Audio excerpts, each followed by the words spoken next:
भैया चार्ज हो गया वीडियो सब्सक्राइबर। पिछले टाइम में हम लोग बात कर लिए थे कि किसी भी इलेक्ट्रिक डाइपोल की वजह से कितना इलेक्ट्रिक फील्ड जनरेट होता है, ठीक है। कौन कौन से पॉइंट हम लोग पता लगाए थे पिछले वीडियो में हम लोग बात कर लिए थे, एक्सियल पॉइंट पे, इक्वेटोरियल पॉइंट पे, और एट द एंड हम लोग किससे बात किए थे, जनरल पॉइंट के करस्पॉन्डिंग बात किए थे, ठीक है। अब हम तुमको ये बताए थे कि भाई देखो ख्याल रखना है तुमको जनरल का केस रिजल्ट, क्योंकि जनरल के थ्रू तुम किसी का भी रिजल्ट पा सकते थे, ठीक है। जैसा बात किए थे। अब हम लोग इस वीडियो में क्या क्या बात करेंगे कि किसी भी पॉइंट पर डाइपोल की वजह से इलेक्ट्रिक फील्ड कैसे कैलकुलेट करते हैं, उसका एक क्वेश्चन तुम्हें यहाँ लिखा हुआ है। अच्छा, और क्या कैलकुलेट करेंगे हम लोग कैलकुलेट ये करेंगे कि अगर किसी डाइपोल को अगर हम लोग एक्सटर्नल इलेक्ट्रिक फील्ड में रख दें, एक्सटर्नल इलेक्ट्रिक फील्ड में रख दें, तो कितना फोर्स होगा, जीरो होगा, कब नॉन जीरो होगा। अगर एक्शन इलेक्ट्रिक फील्ड हम लोग जनरली किस पे बात करते हैं, जनरली हम लोग ना यूनिफॉर्म इलेक्ट्रिक फील्ड की बात करेंगे, ठीक है। तो यूनिफॉर्म में कितना होगा, जीरो होगा कि नॉन जीरो होगा। अगर नॉन यूनिफॉर्म होगा तो जीरो होगा कि नॉन जीरो होगा, उसमें बात करेंगे। फिर हम लोग किस पे बात करेंगे, फिर हम लोग बात करेंगे टॉर्क पर। जैसे हम लोग फोर्स की बात कर चुके रहेंगे वैसे हम लोग टॉर्क की बात करेंगे, भाई टॉर्क कब जीरो होगा, कब नॉन जीरो होगा। फिर हम लोग किसकी बात करेंगे, फिर हम लोग बात करेंगे इक्विलिब्रियम की, कि भाई कोई भी डाइपोल अगर यूनिफॉर्म इलेक्ट्रिक फील्ड में रखा हुआ है तो इक्विलिब्रियम में होगा कि नहीं होगा, अगर होगा तो कब होगा, नहीं होगा तो कब होगा। भाई इक्विलिब्रियम की कहानी अगर तुम्हें याद हो तो क्या होता है, इक्विलिब्रियम में कोई बॉडी तब होती है जब नेट फोर्स भी जीरो हो और नेट टॉर्क भी जीरो, ऐसी ही बात होती है। अच्छा, फिर क्या बात करेंगे, फिर हम लोग टॉर्क का जनरल फॉर्मूला देखेंगे कि भाई टॉर्क का जनरल फॉर्मूला क्या होता है अगर किसी डाइपोल को किसी एक्सटर्नल यूनिफॉर्म इलेक्ट्रिक फील्ड में रख देते हैं तो, ठीक है। फिर हम लोग ये चेक करेंगे, भाई तुमको अगर याद हो तो इक्विलिब्रियम तीन टाइप होते हैं, किसी टाइप में हम लोग एसएचएम की बात करते हैं। तो अगर एसएचएम की बात आएगी तो हम लोग ये भी पता लगाएंगे कि भाई टाइम पीरियड कैसे कैलकुलेट करते हैं। अब अगर तुम्हें याद आ रहा हो रोटेशन की बात, क्योंकि देखो अब जैसे हम तुमसे क्या बताएं, इलेक्ट्रोस्टैटिक्स धीरे धीरे टफ होता जाएगा।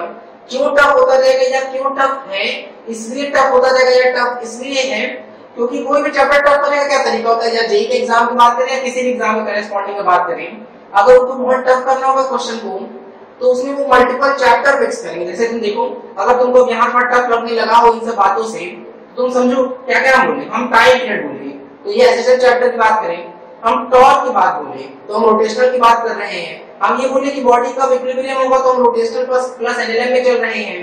फिर हम ये बोले कि भाई टॉर्क का फॉर्मूला क्या होता है, आई अल्फा होता है, तो हम इस वीडियो में तुमको अल्फा भी कैलकुलेट करना सिखाएंगे। तो तुम ये समझो इस बात को भाई, अगर कोई चीज तुमको टफ लग रही है तो तुम्हें मल्टीपल चैप्टर, ये नहीं है कि तुम्हारा इलेक्ट्रोस्टैटिक्स वीक होगा या एसएसएम वीक होगा या ऐसा, इसमें कई सारे चैप्टर आ रहे हैं ना, तो अगर कोई भी एक भी वीक होगा तुमको यही चैप्टर वीक लगने लगेगा, ठीक है। तो तुमको पहले पहचानना पड़ेगा, हमेशा सिचुएशन को, क्वेश्चन को ना कई पार्ट में तोड़ के देखो कि कौन सा पार्ट तुमको प्रॉब्लम कर रहा है, फिर उस पर वर्क करो, फिर वापस क्वेश्चन पे आ जाओ। जैसे मान लो तुमको बोले कि चलो टाइम पीरियड कैलकुलेट करना है, अब वो टाइम पीरियड का फॉर्मूला लिख देंगे कि सर टाइम पीरियड नहीं आ रहा तो कोई बात नहीं, तुम अब एसएसएम चैप्टर पे जाओ, वहां एसएसएम में देखो कि एसएसएम में कैसे टाइम पीरियड कैलकुलेट करते हैं, ठीक है। तो उस तरह से आएंगे। फिर हम लोग अगर मान लो तुमको टॉर्क की प्रॉब्लम आती है तो तुम रोटेशनल चैप्टर में जाओ कि भाई रोटेशनल चैप्टर में लोग कैसे टॉर्क कैलकुलेट करते हैं, उस पे बात करेंगे, तो वहां जाके देख सकते हो। तो बहुत सारे तरीके हैं तुम्हारे पास, ठीक है। तुम ये मत बोलना शुरू कर देंगे इलेक्ट्रोस्टैटिक्स वीक है, क्योंकि इलेक्ट्रोस्टैटिक्स ब्रॉड चैप्टर है, इलेक्ट्रोस्टैटिक्स बहुत इंपॉर्टेंट है, इसमें बहुत दिन से पढ़ा रहे हैं और बहुत डिटेल में पढ़ा रहे हैं, ताकि तुमको ये बिल्कुल ना लगे कि तुम्हारा इलेक्ट्रोस्टैटिक्स कहीं से भी वीक छूट रहा है। बार बार वीडियो देखो, बार बार कॉपी पढ़ो, इलेक्ट्रोस्टैटिक्स जितना स्ट्रांग होगा ना कॉन्फिडेंस उतना बूस्ट होगा। तो बार बार वीडियो देखो, क्योंकि देखो प्रॉब्लम तभी आती है जब हम लोग उस पर क्वेश्चन प्रैक्टिस बहुत कम करते हैं। तुम जितनी ज्यादा प्रैक्टिस करोगे, जितनी ज्यादा बार वीडियो देखोगे, वो डर भी कम होता जाएगा और चैप्टर स्ट्रांग होता जाएगा, क्योंकि है बहुत इंपॉर्टेंट चैप्टर कंपटीशन के पॉइंट ऑफ व्यू से भी और तुम्हारे बोर्ड के हिसाब से भी, ठीक है। चलो, तो हम लोग क्या क्या पढ़ने वाले सोचो, पहले हम लोग वो बात कर लेते हैं क्या पढ़ने वाले कि डाइपोल को अगर एक्सटर्नल इलेक्ट्रिक फील्ड रखें तो क्या होगा। जनरली लोग किसकी बात करते हैं, यूनिफॉर्म इलेक्ट्रिक फील्ड की बात करेंगे। फिर लोग चेक करेंगे कि नेट फोर्स कब जीरो होगा, कब नॉन जीरो होगा, टॉर्क कब जीरो होगा, कब नॉन जीरो होगा, इक्विलिब्रियम तब बोलेंगे जब फोर्स जीरो और टॉर्क दोनों जीरो हो, तो ये भी चेक करेंगे कि कब इक्विलिब्रियम में होगा। भाई फिर हम लोग इक्विलिब्रियम होगा तो इक्विलिब्रियम में कोई एक टाइप था, कौन सा टाइप था वो तुमको वीडियो में आगे भी बताए गए हैं। इक्विलिब्रियम एक टाइप है जिसमें हम लोग एसएसएम की बात करते हैं, एसएसएम में तो टाइम पीरियड होगा तो हम लोग टाइम पीरियड कैलकुलेट करना सीखेंगे। टॉर्क है तो टॉर्क का फॉर्मूला आई अल्फा भी होता है, तो हम लोग वहां से अल्फा कैलकुलेट करना सीखेंगे। इस अल्फा का नाम क्या था, क्या नाम था बताओ, अल्फा का नाम था एंगुलर एक्सेलरेशन, ठीक है, तो उसमें भी आएंगे। तो इन सब की बात करेंगे हम लोग इस पूरी वीडियो में, ठीक है। तो चलो ध्यान से देखते हैं हम लोग।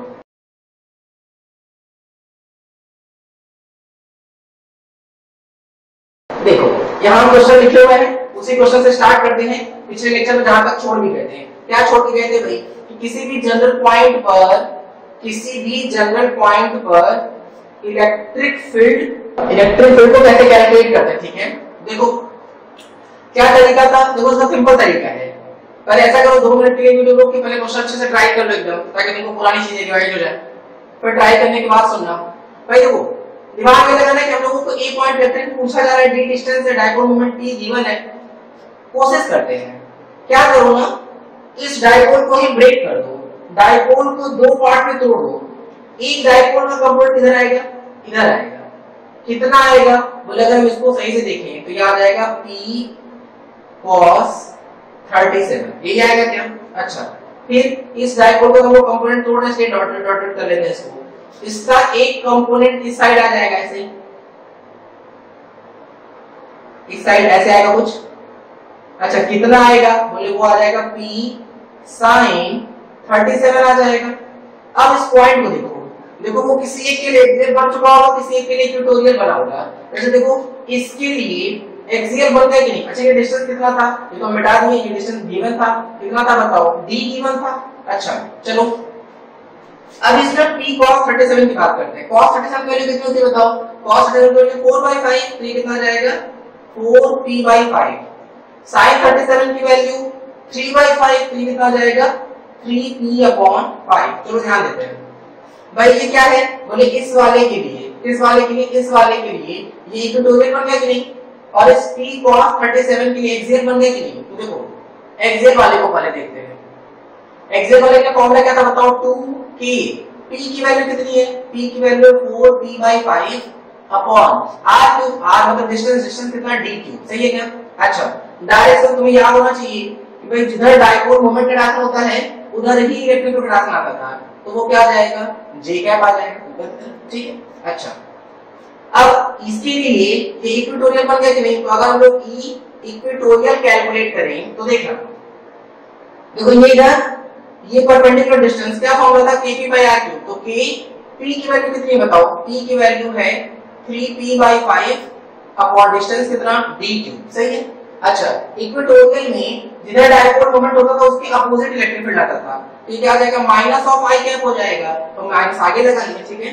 तो अगर हम बोले कि चलो बताओ E नेट कितना, तो भाई जो E नेट आएगा, देखो एक्सियल इधर आया था और इक्वेटोरियल इधर आया था कि नहीं, तो नेट अगर हम लोग लिखे तो क्या आ जाएगा, देखो मल्टीप्लाई कर लेते हैं, 4 2 जा 8 kp/5 d cube j cap minus 3kp/5 d cube i cap. यहां तक बात समझ में आ रही है। चौक यहां से कॉमन ले सकते हैं, क्या कॉमन हो जाएगा kp/5 d क्यूब कॉमन, अंदर क्या बचा 8 j cap minus 3 i cap. यहां तक की बात क्लियर हुई है, तो इस तरीके से आ जाएगा, ठीक है। नोट करो इसको अच्छे से, तो ये हम लोग का क्या हो गया नेट इलेक्ट्रिक फील्ड, ठीक। चलो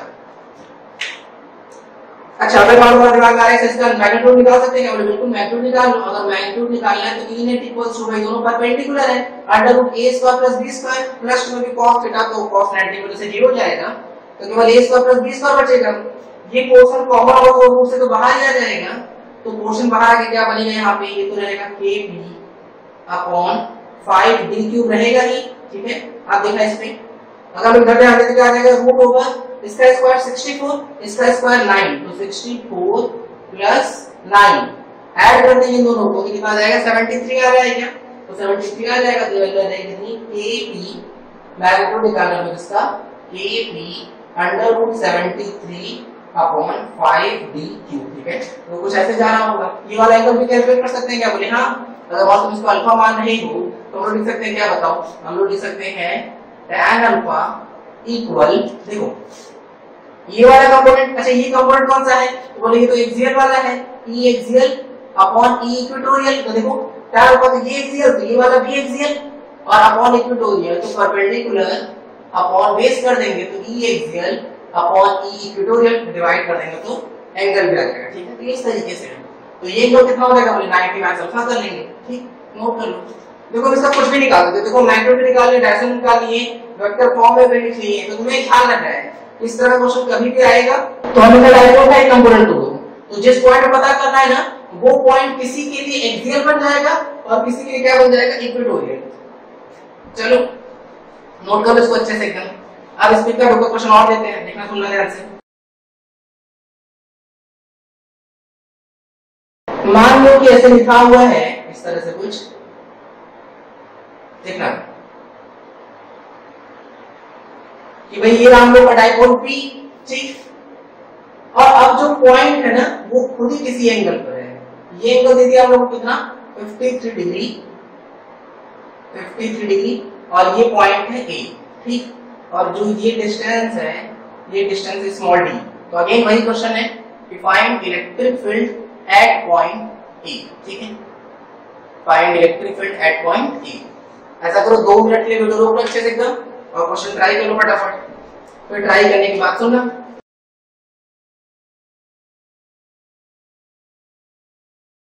ये वाला x और इसको हम लोग y मान ट्राई करने के इसको देखना सुनना ध्यान से। भाई जैसा हमको सिखाया फिर वैसे ही चलो। क्या कि बोलते हैं डायपोल को ब्रेक करना पड़ेगा, एक उस पॉइंट के अलोंग और एक उस पॉइंट के परपेंडिकुलर, ठीक है। देख तो अगर मैं इसका कंपोनेंट जोड़े इस तरफ ऐसे तो ये इधर आ जाएगा, तो जिसके साथ एंगल दिया उसके साथ cos आएगा। तो बोले इस वाले पोर्शन को अगर दिखे, ये हम b हटा रहे हैं अभी, तो कितना आ जाएगा बोले ये आ जाएगा p cos 53, ठीक। अच्छा ऐसे ही अगर हम लोग इस पे ध्यान दें तो ये वाले पोर्शन पे देखेंगे तो इधर जो कंपोनेंट आ जाएगा वो उस पॉइंट के परपेंडिकुलर, तो परपेंडिकुलर तो इस p का इधर कंपोनेंट जो आएगा वो कितना आ जाएगा p sin 53। यहां तक की बात क्लियर है क्या? बस चलो sin 53 की वैल्यू कितनी आ जाएगी बोले 4p/5, तो अगर हम रख के मल्टीप्लाई करने के तो आ जाएगा 4p/5 हो गया। sin 53 की वैल्यू 4/5, cos 53 3/5, p से मल्टीप्लाई करने के आ जाएगा 3p/5। यहां तक क्लियर है? अच्छा भाई तो ये डिस्टेंस है, ये तो हम लोग को गिवन है कि डिस्टेंस d है। देखो किसी एक डायपोल के लिए वो एक्सियल बनेगा और किसी एक डायपोल के लिए वो इक्वेटोरियल पॉइंट बन जाएगा। तो बस फिर क्या है, वैसे कहानी से हम लोग पिछले क्वेश्चन में करके आ रहे हैं। पहले एक बार क्या कैलकुलेट कर लेंगे बोले, पहले एक बार एक्सियल कैलकुलेट कर लेते हैं। देखो इस वाले के लिए एक्सियल क्या लिखेंगे 2kp cos 53 की वैल्यू लोगों को पता है तो पूरा रख देते हैं अच्छे से। कितना आ जाएगा ये 3p/5 अपॉन dq। यहां तक की बात क्लियर है क्या? अच्छा अब देखो अगर हम लोग बात करें E इक्वेटोरियल की तो इस वाले के लिए ये इक्वेटोरियल बनेगा कि नहीं? देखो इस डायपोल के लिए पॉइंट इक्वेटोरियल हो गया तो क्या आता है फॉर्मूला बोले कि p की वैल्यू कितनी है 4p/5 dq। यहां तक की बात सही है क्या? अच्छा ये हो गया भाई। अब थोड़ा डायरेक्शन में खेल खेल लेते हैं ना। देखो ये डायरेक्शन में करेस्पॉन्डिंग चले गए तो देखो ये इसकी वजह से इस वाले की वजह से इधर आएगा बोले इधर ऐसे इस तरफ से। अच्छा अब मेन बात है देख डायरेक्शन तो है ही नहीं पता हम लोग को, तो बोले कोई बात नहीं तुम इसका डायरेक्शन लिखने की कोशिश करो। क्यों कैसे लिखेंगे उस पर फोकस करते हैं हम लोग। देखना भाई अगर हम लोग यहाँ ध्यान दें तो ये एंगल कितना है 53, तो ये वाला रिमेनिंग एंगल कितना हो जाएगा 37, ये हो जाएगा 37 डिग्री। सही है क्या? अच्छा देखो अब हम लोग क्या लिखना है, इसका डायरेक्शन लिखना है। डायरेक्शन कैसे लिखेंगे? डायरेक्शन बोले इसके अलावा हम लोग यूनिट वेक्टर लिख लेते हैं क्योंकि जो यूनिट वेक्टर होगा वही डायरेक्शन दे देगा। तो देखो इसको हम लोग 1 मान के ना इस वाले वेक्टर का हम लोग यूनिट वेक्टर लिखते हैं। देखो कैसे लिखेंगे देखना, अगर हम इस यूनिट वेक्टर को लिखते हैं लेट्स से इसको हम कुछ भी मान लेते हैं, कुछ हम लोग E एक्सियल मान लेते हैं, ठीक है, E एक्सियल कैप। तो अगर हम E A कैप लिखें तो देखो कैसे लिखेंगे 1 का इधर वाला कंपोनेंट कितना आएगा 1 cos 37 I कैप और इसका इधर वाला कंपोनेंट क्या जाएगा +1 sin 37 j कैप। यहां तक की बात समझ में आ रही है? अच्छा देखो cos 37 कितना हो जाएगा 4/5, sin 37 3/5, तो हम लोग 1/5 को कॉमन ले लेते हैं। तो यहाँ पे क्या आ जाएगा 4i cap plus 3j cap. देखो हम लोग का यूनिट वेक्टर मिल गया। अब ये किस तरह से काम कर जाएगा एक्सियल वाले का, तो रख देंगे हम लोग यहाँ पर। तो इसको हम लोग फिर क्या लिख देते हैं E A कैप लिख देते हैं, ठीक। अच्छा अब बात करते हैं इक्वेटोरियल की। इक्वेटोरियल वाला देखो ये डायपोल इधर है तो इसके बाद इलेक्ट्रिक फील्ड होगा वो इधर आएगा, तो हम लोग का ये E इक्वेटोरियल कैप मान लेंगे, ठीक है। तो ये ऐसे थोड़ा इधर फोकस करो। देखो क्या आएगा ये वाला में कितना था 37, ये परपेंडिकुलर है ना, देखो ये और ये तो परपेंडिकुलर होंगे। जब ये 37 है तो ये वाला 53 आएगा कि नहीं, तो ये भी कितना आ जाएगा 53। सही आता है। चलो अब इस ई कैप का ना कंपोनेंट तोड़ते हैं। देखो क्या लिखेंगे, अगर हम ई कैप का कंपोनेंट तोड़े, इसको 1 मानते हुए ताकि हम लोग यूनिट वेक्टर लिख पाए, और वही यूनिट वेक्टर यहाँ लिख देंगे तो वो ई इक्वेटोरियल का डायरेक्शन भी बन जाएगा। ठीक है, चलो दिमाग लगाते हैं। कंपोनेंट तोड़ो, 1 का इधर कितना आएगा 1 cos 53, cos 53 की वैल्यू 3/5 आई कैप। इसका नीचे की तरफ कंपोनेंट आएगा sin 53 और वो माइनस में जाएगा, sin 53 की वैल्यू 4/5, तो ये हो जाएगा j कैप। ठीक है, तो यहाँ से हम लोग 1/5 कॉमन ले लेते हैं, क्या आ जाएगा 3i cap minus 4j cap. ठीक है, तो इस तरह से हम लोग क्या मिल गया e इक्वेटोरियल और क्या मिल चुका e एक्सियल, तो यहाँ पे आ जाएगा e इक्वेटोरियल कैप। ठीक, तो अगर हम लोग e नेट की बात करें, e नेट तो वो क्या आ जाएगा, बोले e axial vector plus e equatorial vector को हम लोग डायरेक्शन के साथ पुट कर देंगे। कैसे पुट कर देंगे, देखना, ये वैल्यू रख दो, e कैप की वैल्यू वहां से रख दो, ये वैल्यू रख दो और e कैप की वैल्यू वहां से रख दो, i को y के साथ ऐड कर लेंगे, j को j के साथ, तो हम लोग को क्या मिल जाएगा नेट इलेक्ट्रिक फील्ड मिल जाएगा। बात समझ में आ रही है? तो समझो कि भाई किसी भी डाइपोल की वजह से किसी भी पॉइंट पर इलेक्ट्रिक फील्ड निकाला जाए तो इस तरह के क्वेश्चन सबसे टफ हो सकते हैं, लेकिन इस तरह के क्वेश्चन को भी हम लोग एकदम नॉर्मली सॉल्व कर सकते हैं। कैसे करने का वही तरीका है, याद रखो, चाहे कैसा भी क्वेश्चन आए कि अगर डाइपोल पे अगर एक्सियल इक्वेटोरियल डायरेक्ट नहीं दिख रहा, अगर डायरेक्ट दिख रहा तो आसान ही हो गया, डायरेक्ट फॉर्मूला लगा लेंगे। अगर किसी एंगल पे तो उस डाइपोल को ब्रेक करो, एक उस पॉइंट के अलोंग और एक उसके परपेंडिकुलर, किसी एक के लिए वो एक्सियल बन जाएगा और किसी एक के लिए क्या बन जाएगा इक्वेटोरियल। फिर फर्दर सॉल्व कर लेंगे। ठीक है, चलो अब देखो, अभी तक हम लोग किसकी बात कर रहे थे, अभी तक हम लोग बात कर रहे थे कि डाइपोल की वजह से इलेक्ट्रिक फील्ड कितना हो सकता है। ठीक है, अब हम लोग बात करेंगे कि अगर किसी डाइपोल को किसी यूनिफॉर्म इलेक्ट्रिक फील्ड में रख दिया जाए तो क्या होगा। तो अब तक हम ऐसा नहीं कि अब हम तुमको ये वीडियो रोकेंगे और हम यहाँ पे डाइपोल को फील्ड में रख के 4 अलग अलग पोजीशन दिखाएंगे और फिर उनके फोर्स टॉर्क वगैरह को डिस्कस करेंगे। ठीक है, तो अब हम लोग यहाँ पे वीडियो पॉज कर रहे हैं और फिर डायरेक्ट हमको वो सारा फिगर दिखाई देगा। ठीक है, देखो सुनो ध्यान से। अब हम लोग अपना टॉपिक अपना स्टार्ट करने जा रहे हैं इलेक्ट्रिक डाइपोल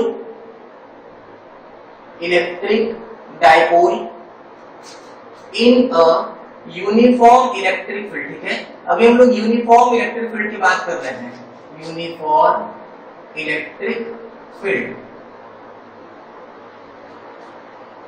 देखो सुनो ध्यान से।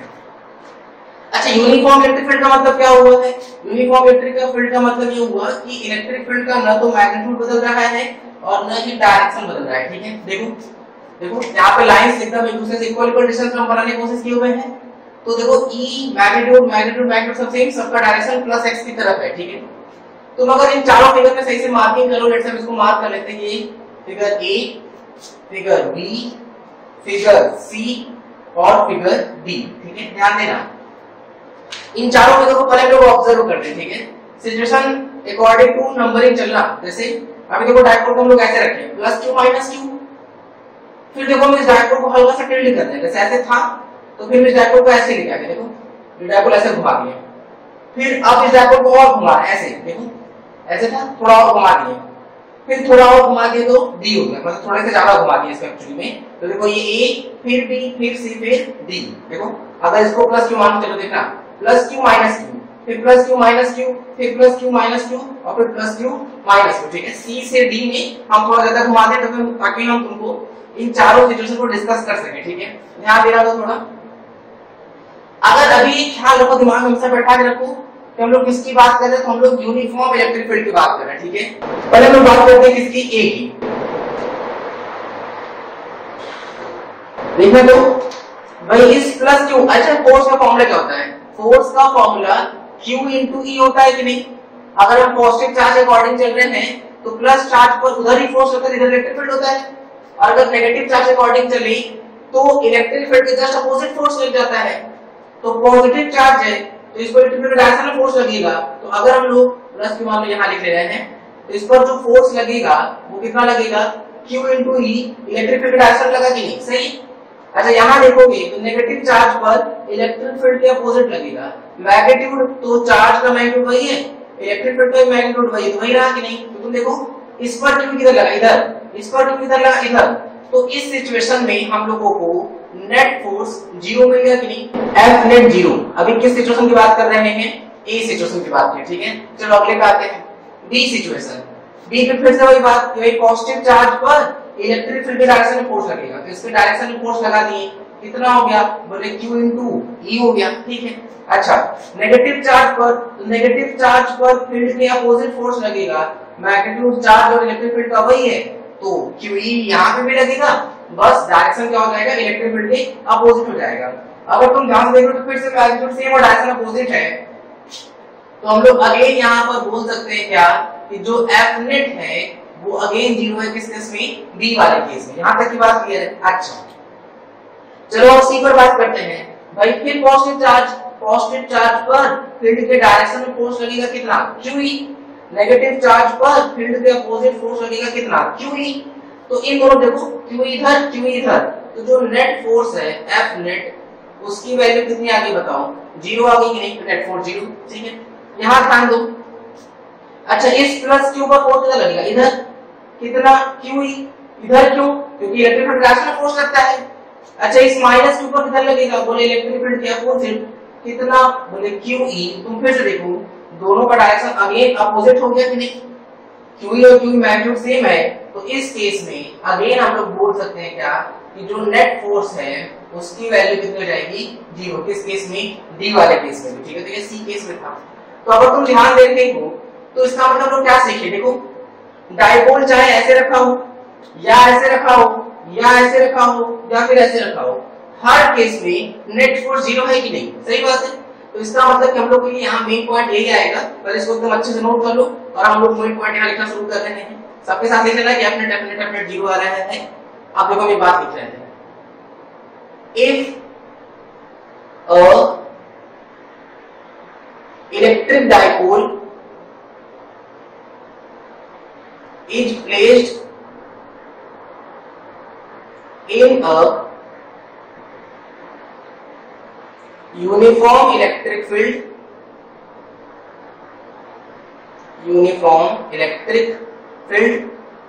then देखो फिर से ध्यान सुनो, एक अगर डाइपोल को हम लोग यूनिफॉर्म इलेक्ट्रिक फील्ड में रख दें, then F net will always be 0। ये ख्याल रखना है तुमको, ठीक है, कि चाहे जैसा भी सिचुएशन हो डाइपोल के साथ, अगर इलेक्ट्रिक फील्ड यूनिफॉर्म है तो उस पर नेट फोर्स कंफर्म 0 आएगा, ठीक है। अब क्वेश्चन क्या आता है कि सर क्या नॉन यूनिफॉर्म है जरूरी है कि नॉन 0 है? बोले हाँ बिल्कुल, अगर नॉन यूनिफॉर्म होगा तो कंफर्म है कि नॉन 0 भी आएगा। देखो कैसे, नॉन यूनिफॉर्म का मतलब क्या होगा? नॉन यूनिफॉर्म का मतलब कि या तो डायरेक्शन चेंज होगा, तो कुछ न कुछ, जैसे देखो अगर हम इस फोर्स का डायरेक्शन कुछ भी चेंज कर दे, कुछ भी, तो इन दोनों की वजह से रिजल्टेंट कुछ न कुछ बचा रहेगा कि नहीं? या अगर हम इस E का मैग्नीट्यूड चेंज कर, जैसे सोचो अगर ये यहाँ पे E की जगह हम रख दी 1, मान लो ये E1 है, तो Q अगर मान लो दूसरा वाला ही है, क्योंकि नॉन यूनिफॉर्म हो गया ना, तो मैग्नीट्यूड चेंज हो सकता है। तो अगर इसकी वैल्यू 2 3 4 5 6 7 कुछ भी रख लें, तो वो भी नेट फोर्स बचा रहेगा कि नहीं? अगर एक की जगह E, एक की जगह 2 ही रखे तो भी बचा रहेगा। 3E 4E 5E 6E कुछ भी रख के देख ले तो नेट फोर्स हमेशा बचा रहेगा, ठीक है। तो क्या रखना है तुमको कि अगर कोई भी डाइपोल यूनिफॉर्म इलेक्ट्रिक फील्ड में रखा है तो उसका नेट फोर्स हमेशा 0 होगा, चाहे डाइपोल की कुछ भी सिचुएशन हो। अगर नॉन यूनिफॉर्म में रखा हुआ है तो कंफर्म नॉन 0 भी आएगा, ठीक है। कैसे याद रखना है? नॉन मतलब नॉन 0, नॉन यूनिफॉर्म मतलब नॉन 0, यूनिफॉर्म मतलब नेट फोर्स 0। बात समझ में आ रही है? तो यहाँ तक की बात है। तो क्या करोगे, पहले ये ABCD फिगर बना लो, चारों के साथ F नेट लिख लो 0, और इसको स्टार मार्क करके नोट कर लो। यहाँ तक नोट कर लो पहले अच्छे से। अब सुनना आगे, देखो हम आगे बढ़ रहे, थोड़ा बहुत ध्यान दे रहे थे, जो एक्स्ट्रा पोर्शन उसको हटा देना भाई। F नेट की बात हम लोग अब तक कर चुके हैं, तो हम ये F नेट वाली जो बात लिखे हैं वो सब हर जगह से हटा दे रहे हैं, ठीक है। चल फिगर में तो दिख ही रहा है, इससे हम लोग बाकी सारे डिटेल हटा दिए हैं। तो ये हम लोग हो गया ABCD करते हैं, इसको नोट करते हैं। अब सुनना ध्यान से।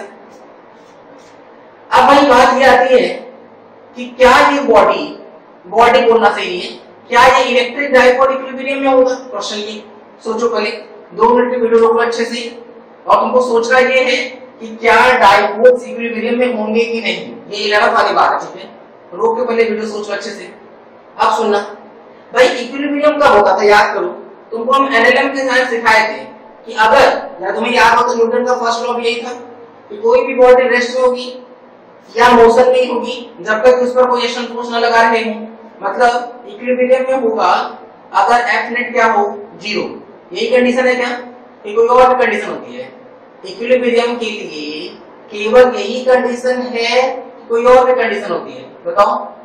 तो इक्विलिब्रियम होने के लिए फोर्स के साथ साथ टॉर्क भी 0 होना पड़ेगा, तभी वो बॉडी इक्विलिब्रियम में हो पाएगी। ठीक है, तो क्या ख्याल रखना है कि अगर तुमको कभी भी इक्विलिब्रियम चेक करना होगा तो क्या क्या चेक करेंगे, नेट फोर्स भी 0 नेट टॉर्क भी 0। अब ये नेट टॉर्क क्या होता है, टॉर्क की पुरानी बात है, टॉर्क हम लोग पहले पढ़े हैं, नहीं याद आ रहा है तो सुन लो। टॉर्क का फॉर्मूला क्या होता है, R vector cross F vector, vector quantity है। बोले सर अच्छा, क्या हम लोग एफ नेट चेक कर चुके हैं सभी? बोले हाँ।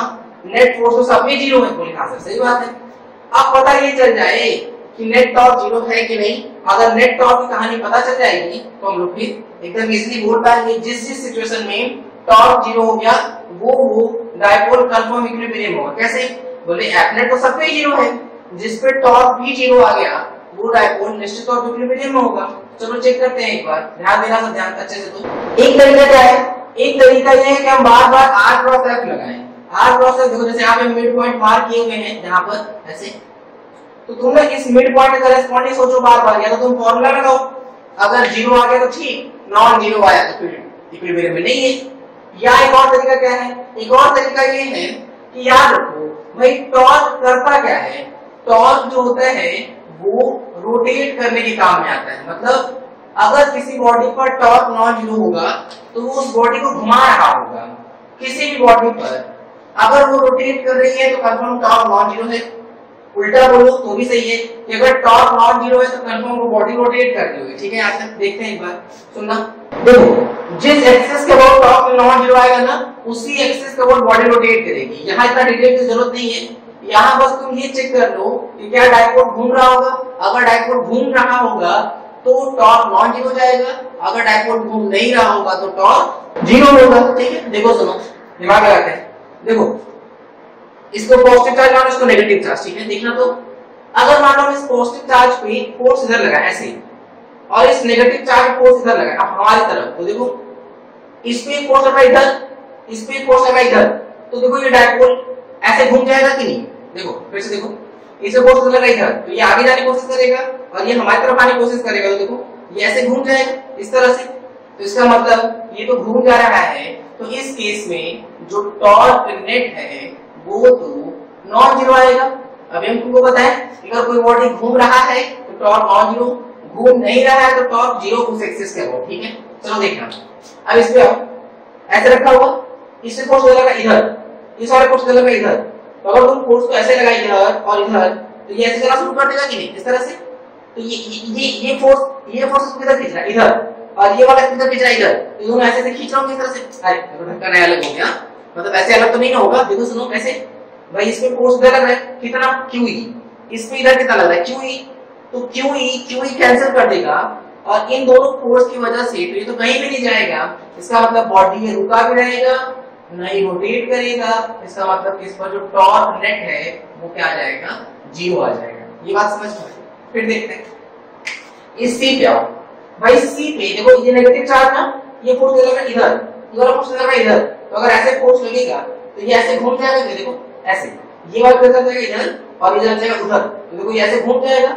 इसका मतलब कि इस केस में जो टॉर्क है वो अगेन क्या आ जाएगा, नॉन 0। ये बात समझ में आ रही है? तो टॉर्क आ गया नॉन 0 बोले सर। ठीक है, अब आ जाओ D पर। देखो इस प्लस के ऊपर फोर्स लगा इधर, इस माइनस के ऊपर फोर्स लगा इधर, तो ये ऐसे ये ऐसे, तो देखो इस पे दोनों, देखो ये वाले पे इधर लगा इधर, इस पे इधर, ऐसे दबेगा ये, लेकिन नेट फोर्स को कैंसिल और कहीं जा भी नहीं पाएगा और नहीं घूम पाएगा। तो इस केस में जो टॉर्क नेट है वो अगेन क्या आ जाएगा, 0 आ जाएगा। ये बात समझ में आ रही है? चलो इसका मतलब क्या हुआ कि अगर कोई भी डायपोल यूनिफॉर्म इलेक्ट्रिक फील्ड में रखा हुआ है तो टॉर्क नॉन 0 भी हो सकता है और 0 भी हो सकता है। देखो नॉन 0 भी हो सकता है और 0 हो सकता है, दोनों पॉसिबिलिटी है। लेकिन नेट फोर्स की क्या पॉसिबिलिटी था कि ऑलवेज 0। ठीक है, तो आप ये सब बातें नोट करो अच्छे से हल्की फुल्की। और अब हम इसको स्टेटमेंट के फॉर्म में लिखवा रहे हैं। पहले इसको लिखवा होगा कि इक्विलिब्रियम होने के दोनों चीजें जरूरी है। टॉर्क का फार्मूला, टॉर्क होगा मतलब बॉडी रोटेट करेगी, तो हम लोग यहाँ पे फार्मूला नहीं लगाए, बस ये चेक करेंगे अगर रोटेट कर रहा है तो नॉन जीरो, और अगर रोटेट नहीं कर रहा है तो टॉर्क जीरो। ठीक है, ये नोट करो अच्छे से। अब हम इस बात को लिखवा दे रहे हैं, if a dipole is placed in a uniform electric field, if a dipole is placed in a uniform electric field, then net torque may or may not be zero.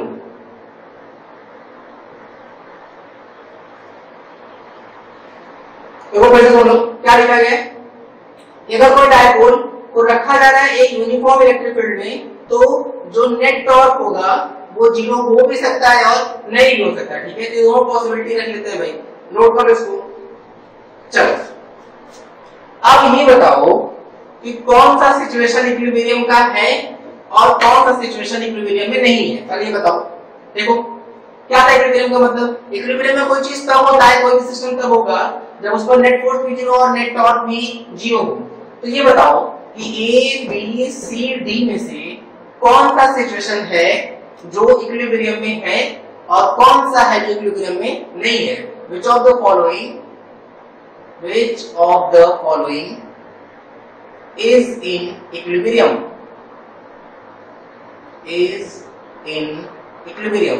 तो एकदम क्लियर हम लोग को दिख रहा है सर, सब में नेट फोर्स जीरो था, केवल यही दो सिचुएशन है जिसमें नेट टॉर्क भी जीरो है। तो इसका मतलब कि इसमें कौन कौन सा सही हो जाएगा, बी एंड डी। क्यों? क्योंकि ए और सी के केस में तो नेट टॉर्क नॉन जीरो आ गया, नेट टॉर्क नॉन जीरो हो गया तो नेट फोर्स तो जीरो है, लेकिन नेट टॉर्क नॉन जीरो होने की वजह से ये इक्विलिब्रियम में नहीं होगा।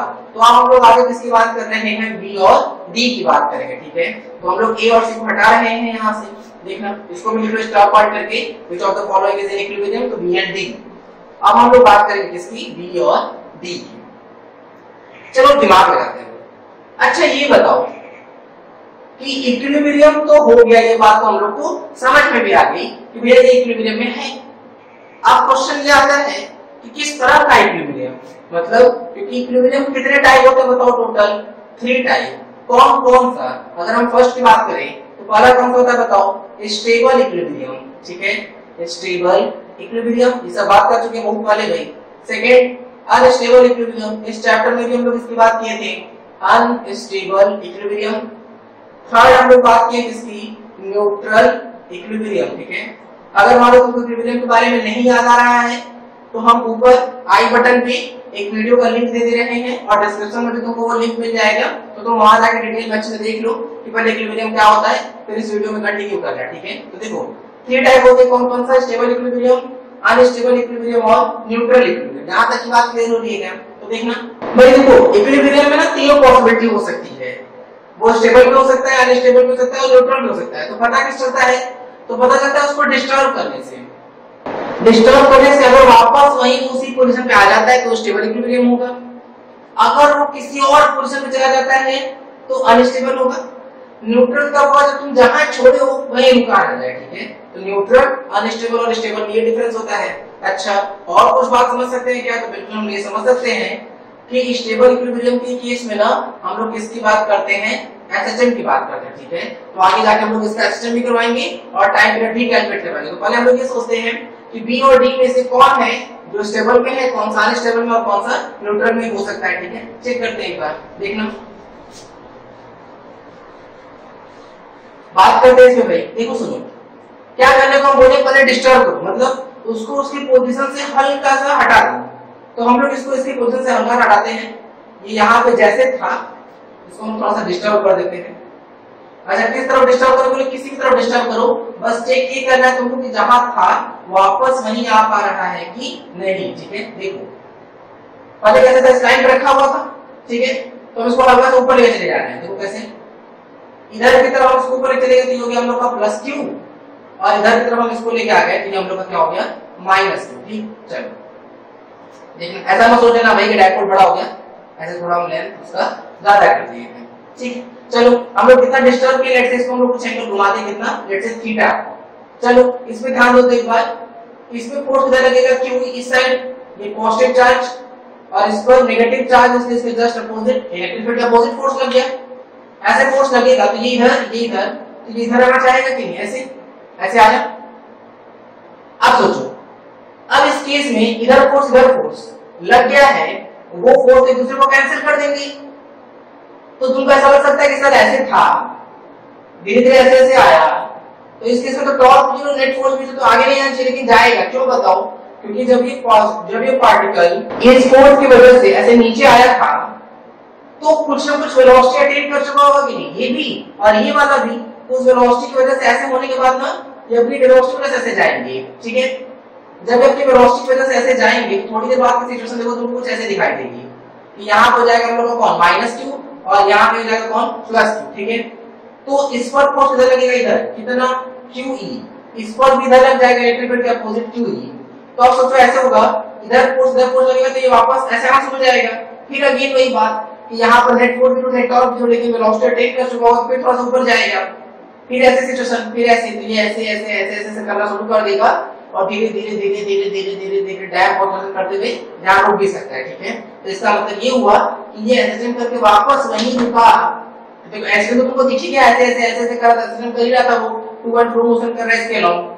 और थोड़ी देर बाद तुम देखो ना, अगर रुकना होगा इसको, डैम्पिंग ऑसिलेशन भी चालू हो जाएगा इसका, तो ये यही रुक जाएगा कि नहीं। अच्छा, डैम्पिंग ऑसिलेशन क्या बोल रहे हैं बार बार, डैम्पिंग ऑसिलेशन वो होता है जिसमें एसएचएम का एम्पलीट्यूड घटता जाता है।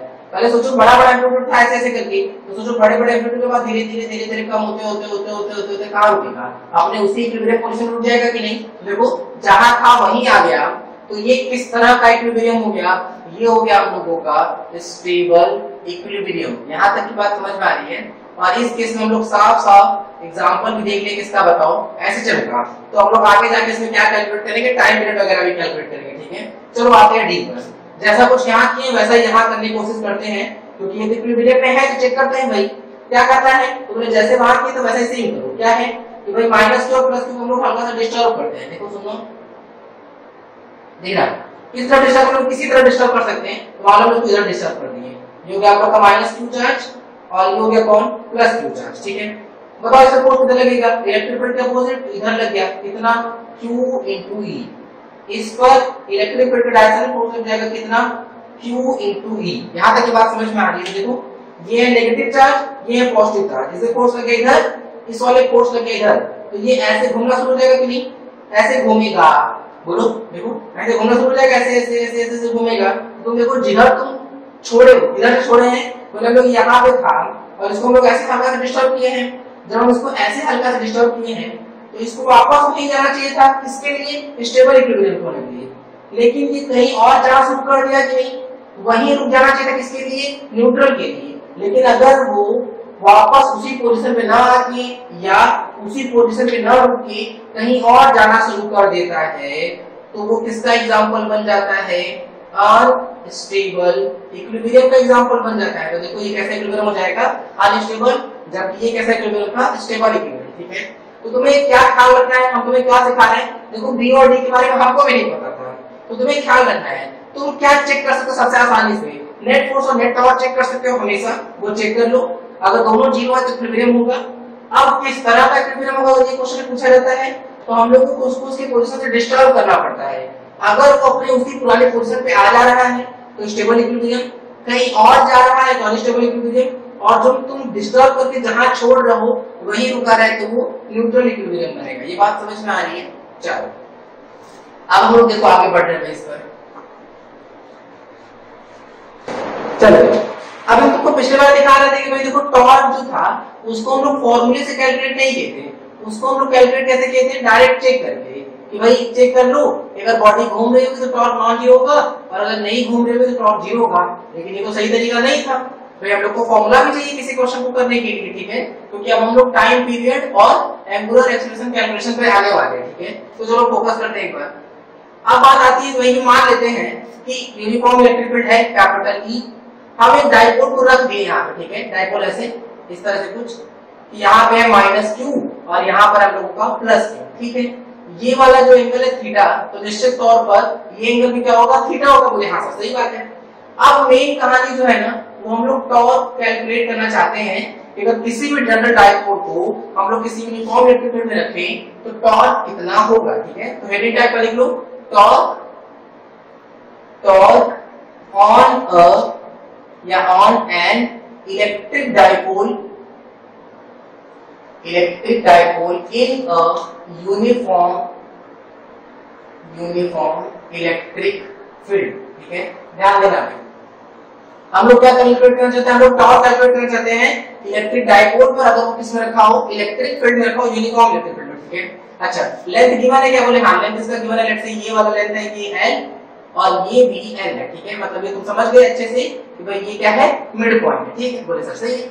अच्छा भाई टॉर्क के बेसिक है, तुम्हें अगर लग रहा है कि हाँ टॉर्क कैलकुलेट कर सकते हो, तुम ऐसा करो 2 मिनट की वीडियो रोक के इसको प्रूव भी कर सकते हो। ठीक है, तो वीडियो रोक के ट्राई कर सकते हो अच्छे से।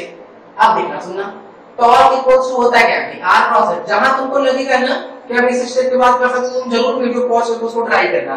टॉर्क इक्वल्स टू क्या आएगा भाई, r क्रॉस है। बोले हाँ सर सही है। तो चलो ना इस मिड पॉइंट के करेस्पॉन्डिंग चलते हैं, ब्रेक कर दो। मतलब एक बार इसकी वजह से टॉर्क अलग कैलकुलेट करेंगे, एक बार इसकी वजह से टॉर्क अलग कैलकुलेट करेंगे। अगर सेम डायरेक्शन में आ रहा हो तो जुड़ेगा, अपोजिट डायरेक्शन में घट जाएगा, और अगर किसी और डायरेक्शन में आ रहा हो तो फिर कैलकुलेट करेंगे। ठीक है, तो चलो देखते हैं एक बार। भाई यहाँ से ब्रेक कर दिया हम लोग। अच्छा इस पे फोर्स की बात करते हैं ना, पॉजिटिव चार्ज प्लस यहाँ लिख लेते हैं, इससे फोर्स पता लग जाएगा इलेक्ट्रिक फील्ड के डायरेक्शन में। अब ना हम इस वाले पोर्शन को ही जूम कर रहे हैं। देखो जो काम है केवल उसको बना रहे हैं। देखो फोर्स किधर लग गया, इधर Q into E। ठीक है, अच्छा ये वाला एंगल थीटा है, ये थीटा इस तरह से, और इधर की तरफ क्या है, इलेक्ट्रिक फील्ड कैपिटल E है। अच्छा भाई ये हम लोगों को पता चाहिए है प्लस Q चार्ज, और ये डिस्टेंस हम लोग को गिवन है कितना, L। ठीक है, अब देखो इससे इधर की तरफ जाएंगे, उस पॉइंट की तरफ भी जाएंगे ना, तो ये काम कर रहा होगा किसका, R का। तो अभी तो हम लोग को देखो ध्यान से, तो ये F हो गया कि नहीं, F और R के बीच में एंगल पता लगा। देखो अभी क्या ज्वाइन है, टेल और हेड ज्वाइन। गलत, हम लोग को या तो हेड ज्वाइन करना पड़ेगा तो टेल टेल, तो इसको थोड़ा आगे बढ़ा दो। तो हम लोग इसको ऐसे आगे बढ़ा देते हैं। ठीक है, ये आगे बढ़ा दिए, तो ये किसका डायरेक्शन हो गया, ये हो गया R वेक्टर का डायरेक्शन, और ये हो गया F वेक्टर का डायरेक्शन। ये वाला एंगल थीटा, तो यहाँ पे भी एंगल क्या आएगा, थीटा ही आएगा। तो देखो टॉर्क लिखते हैं, टॉर्क इक्वल्स टू R की वैल्यू, R तो R ही है, R F कितना, बोले Q into E। ठीक है, और R की वैल्यू है कितनी, R एक्चुअली में तो L है ना, तो ये L। ठीक है, तो ये L हो गया भाई। क्रॉस है, A क्रॉस B में क्या होता है, A भी sin थीटा, तो यहाँ पे क्या आ जाएगा, sin थीटा आ जाएगा। तो टॉर्क की वैल्यू क्या हो जाएगी, L Q E sin theta आएगा। ठीक है, यहाँ तक बोले सर सही बात है। अच्छा इसको ना टॉर्क 1 कैलकुलेट कर लेते हैं, मान लेते हैं। चलो अब बात आती है कि सर वेक्टर क्वांटिटी का डायरेक्शन भी चाहिए, तो डायरेक्शन कैसे निकालते हैं, पहले वेक्टर तरफ फिंगर को स्ट्रेच करते हैं, दूसरे वेक्टर तरफ फिंगर को कर्ल करते हैं। तो कर्ल करेंगे तो डायरेक्शन देखो इनवर्ड आ रहा है कि नहीं, तो डायरेक्शन किधर जाएगा, इनवर्ड। इनवर्ड मतलब क्या हो जाएगा, क्रॉस आ जाएगा। सिमिलर तरीके से चलो टॉर्क 2 पे बात करेंगे। ठीक है, देखना भाई वेक्टर क्वांटिटी, देखो सुनो, अब इस पॉइंट से फोर्स पे आओ, तो इधर फोर्स किधर लगाओ, इधर कितना, Q into E, कौन सा चार्ज, माइनस Q। इससे इधर की तरफ जाएंगे तो ये वाला R का काम करेगा कि नहीं, ये थीटा है तो ये भी थीटा होगा कि नहीं, R एक्चुअली में L ही है। अच्छा फिर से वही बात, R क्रॉस F, R कितना, L, फोर्स कितना, QE, एंगल कितना, sin थीटा। अब आते हैं डायरेक्शन पे, देखना तो R ऐसा होगा ना, R क्रॉस F, तो ये अगेन इनवर्ड आ रहा है तो क्रॉस आ जाएगा। देखो मैग्नीट्यूड सेम है, डायरेक्शन भी सेम है, तो अगर हम नेट टॉर्क की बात करें तो दोनों को ऐड करना पड़ेगा कि torque 1 plus torque 2, direction same magnitude same, तो ऐड होकर डबल हो जाएगा। क्या लिख सकते हैं उसको, 2QL E sin थीटा और क्रॉस, और 2QL का अगर हम फोकस करें तो 2L distance Q minus Q, तो भाई ये डाइपोल मोमेंट हो गया कि नहीं। अरे डाइपोल मोमेंट ये तो होता है Q into 2L, क्योंकि Q into D होता है और D की जगह 2L है, तो ये वैल्यू क्या बन जाएगा, बोले ये तो P बन जाएगा।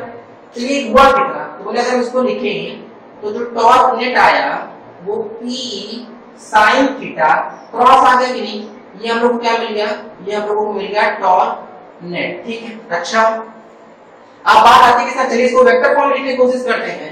तो दो बात हो सकती है, अगर हम टॉर्क नेट की बात करें तो या तो हम उसको क्या लिख सकते हैं, P क्रॉस E लिख सकते हैं, या तो E क्रॉस P लिख सकते हैं, क्योंकि देखो दोनों के केस में P sin थीटा ही आएगा। बोले पर सही कौन सा है? सही वो होगा जो हम लोग को क्रॉस देगा। ठीक है, चलो दिमाग लगाते हैं। भाई P का रास्ता कैसा होता है? -q से +q, -q से +q होता है। और देखते हैं ये वाला, इसको देखते हैं। मान लो E क्रॉस P, E देखो P का रास्ता कैसा होगा? -q से +q की तरफ होगा कि नहीं? ये हो गया हम लोग का P का डायरेक्शन। इलेक्ट्रिक फील्ड का रास्ता किधर है? इधर। ये हो गया इलेक्ट्रिक फील्ड। तो चलो E क्रॉस P करो, E क्रॉस P। पहले एक तरफ फिगर स्ट्रेच, दूसरे की तरफ कर्व। देखो बाहर तरफ आ रहा है, बाहर मतलब डॉट, ये तो गलत हो गया, ये गलत, तो ये वाला तो रॉन्ग हो गया। P क्रॉस E देखो तो एक बार P क्रॉस E देखो इनसाइड आ रहा है, तो बिल्कुल इसका मतलब कि टॉर्क का फॉर्मूला क्या हो जाएगा? P vector cross E vector. ये इंपॉर्टेंट प्रूफ रहेगा। ठीक है, 2-3 नंबर तुमसे पूछा जा सकता है, दिमाग में अच्छे से नोट करेंगे। देखो क्या क्या है, फिर से बोर्ड है सब कुछ सुनना। यूनिफॉर्म इलेक्ट्रिक फील्ड E में एक डायपोल को रख दिए, तुम यहाँ पे हम लोग उसको जूम करके यहाँ बनाए। तुम ये बोल सकते सर यहाँ जूम करके नहीं बनाए क्योंकि सिमिलर टाइप का फिगर बनना था, इसलिए इस वाले को नहीं बनाया। ठीक है, केवल इसके बेसिस पे इसको भी लिख दिया। क्या किया देखो, फोर्स पॉइंट से उस फोर्स की तरफ है ऐसे, तो वेक्टर ऐसे रहा ना। तो देखो यहाँ टेल और हेड ज्वाइन था, इसीलिए हम लोग इस वेक्टर को यहाँ से गायब करके यहाँ आगे ड्रॉ कर लिए। तो देखो दोनों का टेल टेल मिल गया और पैरेलल था, इसलिए ये वाला एंगल थीटा हो गया। r क्रॉस f, तो r की वैल्यू l, f की value q, a cross b का फॉर्मूला ab sin थीटा, तो ab अंदर तरफ आएगा तो क्रॉस लिख लिए थे। टॉर्क 2 में देखो भाई, अगर हम ध्यान दें तो इससे इधर की तरफ चले इधर, तो फिर हम उस वेक्टर को यहाँ से हटा के यहाँ ड्रॉ किए थे। देखो r और f का टेल टेल मिला, अगर ये थीटा तो ये भी थीटा हो गया था। r की वैल्यू l, फोर्स की वैल्यू qe, इनके बीच एंगल थीटा तो sin theta. r cross f फिर से इनवर्ट आया था, नेट टॉर्क में दोनों का मैग्नीट्यूड ऐड किए, क्यों? क्योंकि डायरेक्शन भी सेम था, मैग्नीट्यूड भी सेम था, तो डबल हो गया। और 2ql क्या बना? p बना। अब आया था p sin थीटा क्रॉस, दो पॉसिबिलिटी थी, या तो e क्रॉस p हो सकता था या तो p क्रॉस e। तो e क्रॉस p में डॉट मिल रहा था इसलिए वो गलत, तो p क्रॉस e वाला हम लोग लिख लिए क्योंकि हम लोग को क्रॉस मिला था। यहाँ तक बात क्लियर है? तो इस तरीके से इसको नोट कर लो अच्छे से एकदम। ठीक है, चलो अब आगे बढ़ रहे हैं भाई, देखना सुनना। देखो ये हम लोग को टॉर्क का फॉर्मूला मिल गया। ठीक है, अब हम लोग बात करते हैं कि इसको किसी तरह से न्यूमेरिकल में कैसे कैसे यूज किया जाता है, उस पर बेस बात करते हैं। ठीक है, देखो सुनो,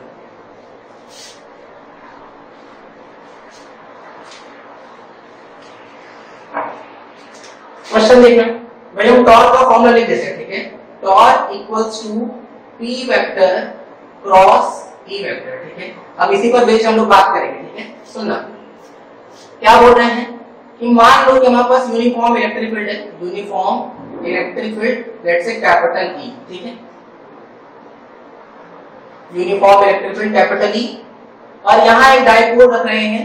ये वैल्यू होगी लेट्स से यहाँ चार्ज मान लेते हैं -q, ये मान लेते हैं +q, dotted dotted dotted dotted dotted. इसका मास है m, चार्ज -q, इसका मास है m और चार्ज है +q। ये हम लोगों का हो गया वही पुराना मिड पॉइंट। ये डिस्टेंस l, ये डिस्टेंस b l, और ये वाला एंगल है 37 डिग्री। ठीक है, अब ये कौन सी सिचुएशन है? ये सिचुएशन है एट t = 0। अब ये सोचो किस पे फोर्स लगेगा? इधर। किससे फोर्स लगेगा? इधर। तो ये ऐसे घूमना शुरू करेगा कि नहीं? घूमना शुरू करेगा। तो पूछा जा रहा है कि if it is released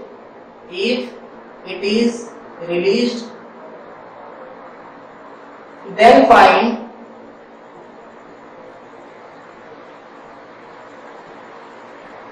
angular acceleration। ठीक है, अगर इसको रिलीज कर रहे हैं तो एंगुलर एक्सेलरेशन कितना होगा ये पूछा जा रहा है। वीडियो रोक के 5 मिनट के पहले क्वेश्चन ट्राई कर लो अच्छे से। तो ट्राई करने के बाद सुनना। देखो बहुत सिंपल था क्वेश्चन, भी सॉल्यूशन के बेस पे आते हैं हम लोग।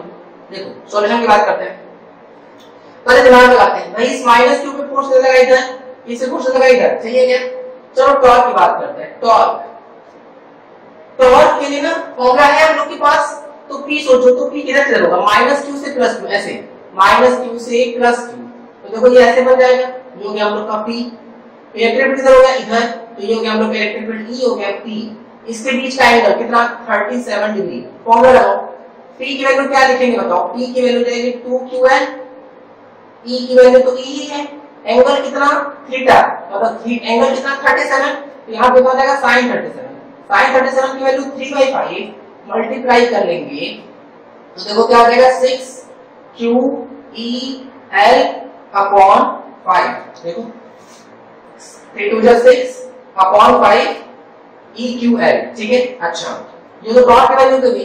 अच्छा टॉर्क का फॉर्मूला क्या होता है? टॉर्क का फॉर्मूला होता है I अल्फा, बस अल्फा वहीं से आ जाएगा। मेन खेल अब किसका खेलना है? I का। देखो सुनो, मोमेंट ऑफ इनर्शिया इस पॉइंट है वो बताना है, तो मोमेंट ऑफ इनर्शिया होता क्या था? mr² पॉइंट के लिए कितना डिस्टेंस है L, तो इसके करेस्पॉन्डिंग अगर हम चले तो देखो I लिखेंगे कितना, I आएगा m, ये डिस्टेंस कितना है L, ये जाएगा ml²। इस पॉइंट से इसका डिस्टेंस कितना L, मास कितना m, तो उस पॉइंट के लिए कितना रहेगा ml², ऐड करेंगे कितना जाएगा ये 2ml²। तो ये वैल्यू हम लोग यहां पुट कर देते हैं, रखो यह आ जाएगा 6QEL upon 5 equal 2ml² into alpha. एक कैसे कैंसिल, 2 यहां से 3 आ जाएगा, तो अगर हम अल्फा की बात करें तो आ जाएगा 3Q capital E upon 5ml, ठीक है। तो ये इस तरीके से है, नोट कर लो अच्छे से। बात यह है कि सर इसका क्या क्वेश्चन बन सकते हैं, बहुत सारे क्वेश्चन बनते हैं, तो क्या इसमें टफ क्या कर सकते हैं? देखो टफ ये कर सकते हैं ना, मेन खेल ये एंगल का खेल सकते हैं। जैसे अगर मान लो यही सेम क्वेश्चन देते, यहाँ -q कर देते, यहाँ +q, तो तुम ना ऐसे ड्रॉ करते, जब ऐसे ड्रॉ करते तो ये वाला एंगल थीटा का काम करता, तो वो एंगल क्या लिखते बोले 180 - 37, और फिर सॉल्व करते तो भी उसका आंसर जो है वो यही आता। बात समझ में आ रही है? अच्छा तो यहाँ पर तुम्हें क्या करेंगे, बस ये एंगल को वैल्यू कराते जाएंगे, मोमेंट ऑफ इनर्शिया कैलकुलेट करो और क्या आ जाएगा, अल्फा आ जाएगा। यहाँ तक की बात क्लियर है, इसको अच्छे से नोट कर लो।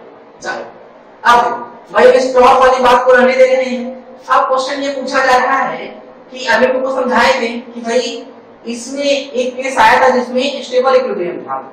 स्टेबल इक्विलिब्रियम के केस में एसएचएम हो सकता है, एसएचएम के केस में टाइम पीरियड आ सकता था, तो अब क्वेश्चन उस टाइम पीरियड पर ही है, ठीक है। सुनना, देखो क्या बोल रहे हैं कि भाई यूनिफॉर्म इलेक्ट्रिक फील्ड है, अगेन ड्रॉ कर लेते हैं हम लोग, ये हम लोग का uniform electric field. Uniform electric field के केस में कर कैसे रहे हैं कि एक डाइपोल दिया गया है, उस डाइपोल को यहाँ प्लेस कर दे रहे हैं, +q -q m और m, ठीक है, ये ऐसे, और ये डिस्टेंस जो है वो 2l ले लिया गया है, ये है इसका मिड पॉइंट। देखो -q, अरे 2 लग रहा है क्या, ये -q है भाई, -q +q m और m, और ये डिस्टेंस कितना है 2l। यहाँ तक बात क्लियर है, तो सर ठीक है। अच्छा इलेक्ट्रिक फील्ड कितना है E, एक बार देख लेते हैं पहले ये स्टेबल इक्विलिब्रियम है कि नहीं है। अगर हम ऐसे डिस्टर्ब करते बिना डिस्टर्ब के पता नहीं चल रहा था, +q पे पोर्ट करेंगे इधर -q भी था, तो ये ऐसे आएगा, ऐसे ऐसे करना शुरू कर देंगे। हाँ, इसका मतलब कि ये स्टेबल इक्विलिब्रियम का केस है, ठीक। देखो क्वेश्चन लिख रहे हैं हम लोग, इफ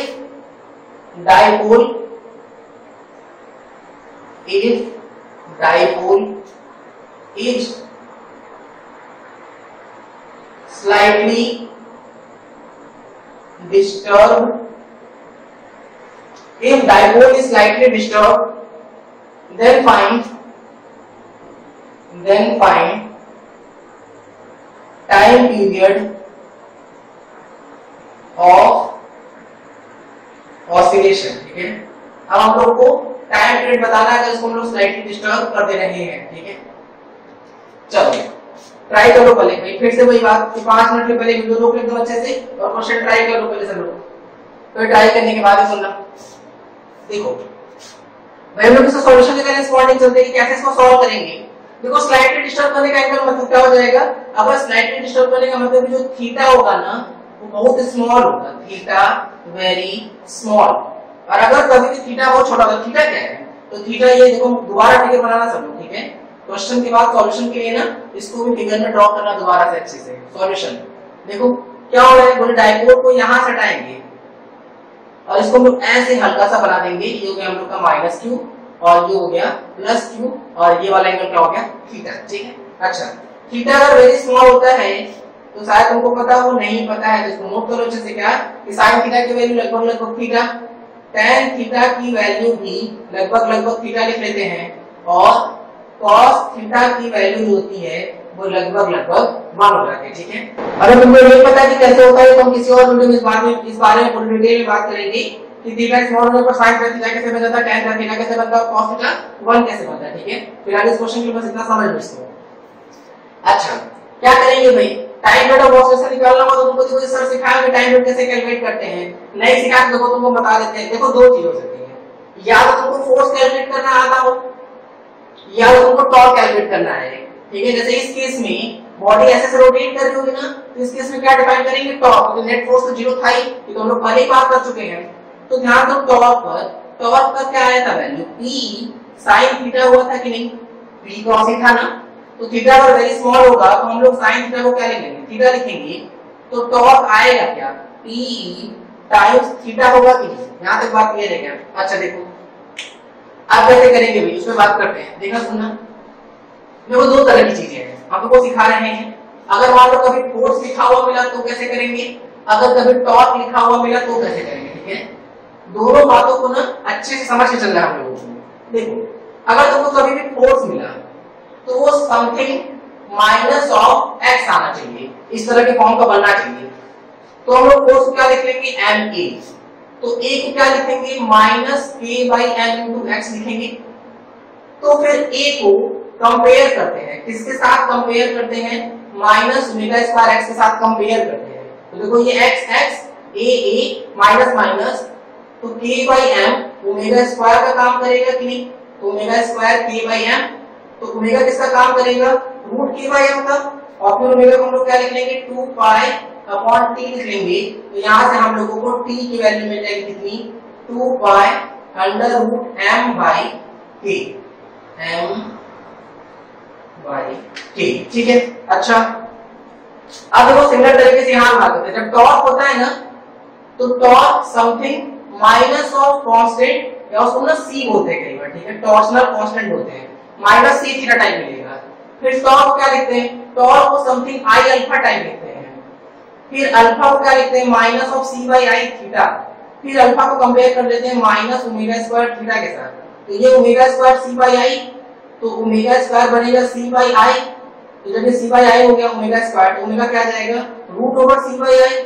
और ओमेगा को क्या लिखते हैं हम लोग, 2 पाई अपॉन टी। अब यहाँ पे देख के आए हम लोग, तो यहाँ से टी कितना आ जाएगा बताओ, 2 pi under root I by C बनेगा। ठीक है, देखो ये तरीका है। अगर एसएचएम नहीं पढ़े तो ये चीज रटो। क्या रटेंगे भाई, अगर तुमको कभी भी एसएचएम के फॉर्म में लाना होता है, टाइम पीरियड कैलकुलेट करना होता है, तो या तो फोर्स से चलोगे या तो ऐसे चलना पड़ेगा, टॉर्क से तो ऐसे चलना पड़ेगा कि एफ माइनस हो किसके एक्स की, मतलब जो फोर्स का डायरेक्शन होगा वो डिस्प्लेसमेंट के डायरेक्शन के अपोजिट हो। वैसे यहां देखो, जो टॉर्क का डायरेक्शन हो वो थीटा के डायरेक्शन के अपोजिट हो। फोर्स को लिखते हैं हमें, टॉर्क को लिखते हैं आई अल्फा। यहां से निकालते हैं अल्फा, यहां से निकालते हैं ए को कंपेयर करते हैं माइनस ओमेगा स्क्वायर एक्स के साथ, और अल्फा को कंपेयर करते हैं माइनस ओमेगा स्क्वायर थीटा के साथ। यहां से ओमेगा स्क्वायर, यहां से ओमेगा स्क्वायर निकालते हैं, और फिर ये दो स्टेप्स है। तो ओमेगा को 2 पाई बाई टी लिखते हैं और टाइम पीरियड आ जाता है। और भाई अगर टाइम पीरियड तुमको पता है तो टाइम पीरियड तो 1 अपॉन फ्रीक्वेंसी भी होता है, तो वहां से लोग फ्रीक्वेंसी भी कैलकुलेट कर सकते हैं अगर पूछा गया तो। ठीक है, अच्छा यहां पे तो सर माइनस नहीं दिखा, तो दिमाग लगाते हैं, हम लोग डायरेक्शन के साथ लिखे नहीं इस चीज को। बताओ थीटा किधर जा रहा है, कैसे डिस्प्लेस किए, ऐसे डिस्प्लेस किए इधर, ऐसे या ऐसे। जब तुम ऐसे लगाओगे तो ये एंगुलर वेरिएबल है, एंगुलर वेरिएबल को कैसे निकालते हैं, राइट हैंड को कर्व करते हैं। तो जो थंब होता है वो डायरेक्शन देता है उनका। तो देखो इधर आया बाहर, और पी क्रॉस डायरेक्शन किधर आया था, पी क्रॉस डायरेक्शन अंदर आया था। तो देखो दोनों का डायरेक्शन अपोजिट है, तो यहां माइनस आ जाएगा। ठीक, ये माइनस किसकी वजह से आया, ड्यू टू अपोजिट डायरेक्शन। तो आपको क्या लिखेंगे हम लोग बताओ, आई अल्फा।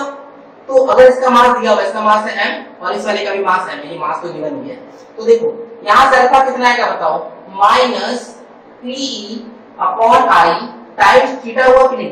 तो देखो ये वाला पोर्शन कंपेयर करो, देखो ओमेगा स्क्वायर दिख गया कि नहीं। तो ओमेगा कितना आएगा, under root P upon I आया कि नहीं। और ओमेगा को क्या लिखेंगे, 2 पाई बाई टी। तो टी कितना आया, 2 pi under root I upon P हो गया कि नहीं। तो पहले तो किसी को रट लो, ये बहुत इंपॉर्टेंट फॉर्मूला है। जो ये क्वेश्चन किए ना उसके सॉल्यूशन से भी ज्यादा इंपॉर्टेंट ये फॉर्मूला आ गया है कि तुम खाली आई रख दोगे, पी रख दोगे, डायरेक्ट आंसर आ जाएगा। ठीक है, फिर रट लो इसको। अब हम लोग इस क्वेश्चन में आ जाते हैं, t equals to 2 pi under root I की वैल्यू कितनी आई थी, आई की वैल्यू 2 ml स्क्वायर आया था कि नहीं, क्योंकि हम लोग इसको भी l मार्क किए थे और ये वाला भी l था। तो 2 ml स्क्वायर। अपॉन p की वैल्यू, p कितना आया था बताओ, 2ql इनटू कैपिटल E, तो 2 से 2 कैंसिल, l से l कैंसिल, तो टाइम पीरियड आया कितना 2 by under root ml upon QE हो जाएगा कि नहीं। तो देखो ये हम लोग का आंसर आ जाएगा। क्लियर हो गई बात। आज का लेक्चर थोड़ा टफ था भाई, इसमें काफी कुछ चीजें बहुत नई नई से आई, बहुत सारे मल्टीपल चैप्टर को हम लोग यूज करके आए हैं। तो इसमें तुम क्या करो, इस वीडियो को तुम 2-3 बार देखना अच्छे से, जब तक ढंग से क्लियर नहीं हो तब तक नोट्स नहीं बनाएंगे। तो पूरा क्लियर जब हो जाएगा फिर हम लोग नोट्स को लिखना शुरू करेंगे, ठीक है। तो ध्यान से तुम अच्छे से नोट कर लो, बाकी टाइम पे फिर हम लोग नेक्स्ट टाइम जो है पोटेंशियल एनर्जी स्टार्ट करेंगे, ठीक है। चलो बस पूरा, थैंक यू। वीडियो पसंद आया तो इस वीडियो को लाइक करें, हमारे चैनल फिजिक्स बिहाइंड एवरीथिंग को सब्सक्राइब करें और इस चैनल को सभी के साथ शेयर करें।